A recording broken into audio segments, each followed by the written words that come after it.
जय श्री कृष्णा दोस्तों, एक बार पुनः आपका स्वागत है ज्ञान सारांश यूट्यूब चैनल में। दोस्तों, इस संसार में हमारे साथ जो भी घटित हो रहा है वह सब हमारे कर्मों का परिणाम है। इस संसार में हम जो कुछ भी पाते हैं या खोते हैं वह सब हमारे द्वारा किए जाने वाले कर्मों का फल या फिर पिछले जन्मों के कर्मों का फल होता है।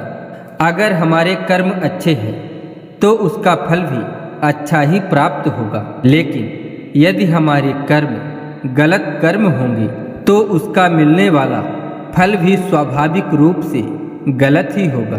दोस्तों, एक समय की बात है, एक बहुत ही सुंदर और सर्वगुण संपन्न स्त्री थी जिसे विवाह के 20 वर्षों तक कोई संतान नहीं हुई। तब वह स्त्री और उसका पति हर संभव प्रयास करते हैं। कोई कुछ बता देता तो वह दोनों उस कार्य को करने लगते।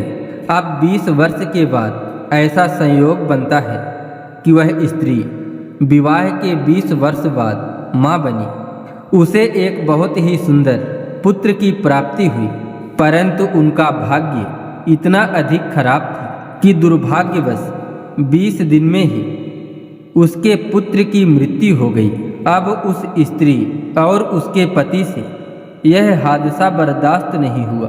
एक तो उन्हें कई वर्षों के बाद संतान सुख की प्राप्ति हुई थी, वह भी 20 दिन में इस दुनिया को छोड़कर चला गया। दोस्तों, यह उनके लिए बहुत ही दुख की घड़ी थी। अब वह स्त्री और उसका पति रोते बिलखते रहे। परंतु दोस्तों, यह तो आप भी जानते हैं, ईश्वर के आगे किसी की नहीं चलती, इसलिए उन दोनों की भी कुछ नहीं चली। अब उस स्त्री से अपने पुत्र के मृत्यु की पीड़ा सहा नहीं गया। वह स्त्री अब अपने मृत बालक को गोद में लेकर दौड़ते हुए एक सिद्ध महात्मा जी के पास पहुंच गई और महात्मा जी से रोते हुए कहने लगी, हे महात्मा जी, हमारे पुत्र को बस एक बार जीवित कर दीजिए। केवल एक बार मैं अपने पुत्र के मुख से माँ शब्द सुनना चाहती हूँ। स्त्री की बात को सुनने के बाद महात्मा जी ने उस स्त्री को बहुत समझाया कि संसार के सभी रिश्ते नाते झूठे होते हैं। इस संसार में केवल स्वार्थ के ही कारण एक दूसरे से संबंध होता है। दोस्तों, महात्मा जी उस स्त्री को बहुत समझाने की कोशिश करते हैं, लेकिन वह स्त्री जिद करती रही। स्त्री के जिद के कारण महात्मा जी ने कुछ मिनट के लिए उस स्त्री के पुत्र के मृत शरीर के आत्मा को बुलाया तो उस स्त्री ने अपने पुत्र के आत्मा से कहा, तुम हमें छोड़कर क्यों चले गए? मैं तुम्हारे मुख से एक बार माँ शब्द सुनना चाहती हूँ। तब वह आत्मा कहती है, कौन माँ, कैसी माँ और किसकी माँ?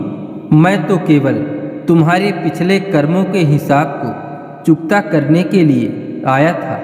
ऐसे शब्द सुनकर वह स्त्री स्तब्ध हो गई और बोली, कैसा हिसाब? तब वह आत्मा कहती है, पिछले जन्म में तुम हमारी सौतेली माँ थी। तुमने हमें बहुत कष्ट दिए थे, बहुत परेशान किए थे। तब मैं बहुत रोया था।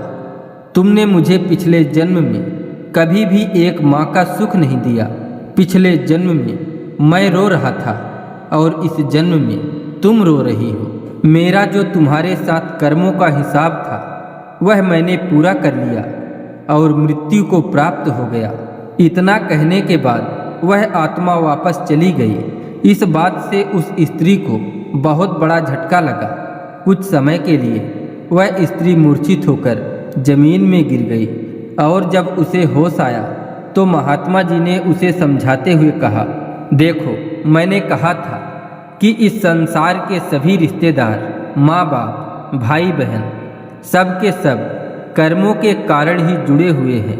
हम सभी लोग कर्मों का हिसाब चुकाने के लिए ही इस संसार में आते हैं। इसीलिए हमेशा अच्छे कर्म करो ताकि हमें बुरे कर्मों का फल बाद में भुगतना ना पड़े। दोस्तों, वह स्त्री महात्मा जी के बातों को समझ चुकी थी। अब वह निराश होकर अपने घर वापस आ गई। प्रिय श्रोता बंधुओं, संत, मुनि, ऋषि सदैव ही हमें अच्छे कर्म करने के लिए प्रेरित करते हैं। इस जन्म में या पिछले जन्म में हमने जो कर्म किए हैं उनका फल आज हमें प्राप्त हो रहा है। गीता में भगवान श्री कृष्ण भी कहते हैं कि आपके साथ आज जो कुछ भी घटित हो रहा है वह सब आपके कर्मों का ही परिणाम है। प्रिय श्रोता बंधुओं, इसीलिए हमें निरंतर ही अच्छे कर्मों को करते रहना चाहिए। हमें यह हमेशा प्रयत्न करना चाहिए कि हमारे वजह से कभी किसी को कोई परेशानी ना हो या हमारे द्वारा बोले गए शब्द से किसी को कोई दुख ना पहुँचे। दोस्तों, कहते हैं ना कि हमारे कर्मों की सजा हमें अवश्य प्राप्त होता है। इसलिए हमें सदैव कोशिश करते रहना चाहिए कि हमारे किसी भी कर्म के द्वारा किसी भी जीव को किसी तरह का कोई नुकसान ना होने पाए, क्योंकि परमात्मा की लाठी जब चलती है तो वह दिखाई नहीं देती और ना ही उससे किसी प्रकार की आवाज़ होती है, लेकिन जब परमात्मा की लाठी पड़ती है तो दर्द बहुत अधिक होता है। प्रिय श्रोता बंधुओं, एक समय की बात है, बहुत अधिक वर्षा हो रही थी और इस भारी बारिश में एक साधु प्रभु का नाम जपते हुए चले जा रहे थे। तो कुछ दूर जाने के बाद साधु जी ने एक मिठाई की दुकान देखी। तो उन्होंने देखा कि मिठाई की दुकान में एक कढ़ाई पर दूध उबाला जा रहा था और दूसरे कढ़ाई में गर्मा गर्म जलेबियां बन रही थी। साधु जी यह देख ही रहे थे, तभी साधु जी को भूख लगने लगी। इसीलिए साधु जी दुकान के पास जाकर जलेबी खाने और दूध पीने की इच्छा प्रकट करते हैं। दुकानदार भी सज्जन व्यक्ति था, तो दुकानदार ने एक प्लेट में जलेबी और एक गिलास में दूध साधु जी को पीने के लिए दे दिया। अब जलेबी खाकर और दूध पीकर साधु जी बहुत प्रसन्न हो जाते हैं और आशीर्वाद देकर वह साधु उस दुकान से आगे की ओर चल दिए। साधु पुनः प्रभु का नाम लेते हुए उस बारिश में आगे की ओर जाने लगे। साधु जी बारिश के पानी में कभी इधर पैर मारते तो कभी उधर पैर मारते। उधर साधु जी के सामने से एक नवविवाहित जोड़ा चला आ रहा था। पति और पत्नी आपस में बात करते हुए और प्यार भरी मस्ती करते हुए चले आ रहे थे। साधु जी ने इस बार जैसे ही पानी में पैर मारे कि बारिश का कुछ पानी पैर से उछलकर उस औरत के ऊपर पड़ गया। साधु जी कुछ बोलते कि उससे पहले औरत का पति चिल्लाते हुए साधु जी पर टूट पड़ा, तू अंधा है क्या, देख कर नहीं चल सकता। इसी तरह चिल्लाते हुए उसने साधु जी पर हाथ भी उठा दिया।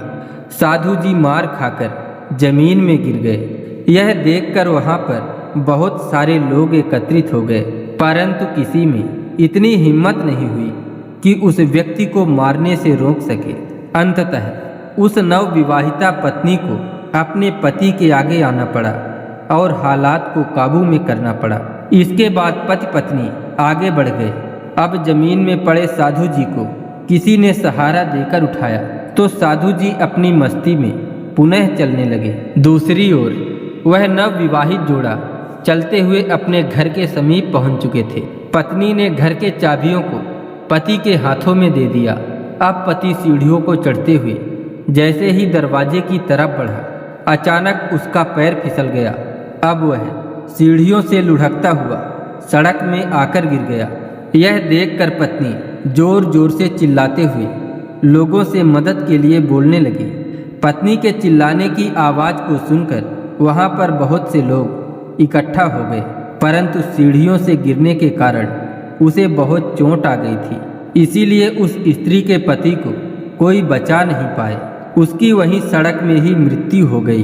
पूरा माहौल मातम में बदल गया।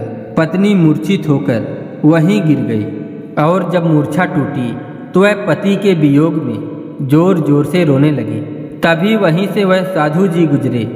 अब जैसे ही लोगों ने साधु जी को देखे तो आपस में कहने लगे, जरूर यह इस साधु के श्राप के कारण हुआ है। साधु के श्राप के ही कारण इस व्यक्ति की मृत्यु हुई है, वरना इस तरह कोई सीढ़ियों से गिरने के कारण मृत्यु को प्राप्त नहीं होता। अब सभी लोगों ने मिलकर उस साधु जी को रोके और कहने लगे, बाबा आप कैसे भक्त हो, जरा सी बात पे इस व्यक्ति को आपने श्राप दे दिए और आपके श्राप के कारण यह व्यक्ति मर गया।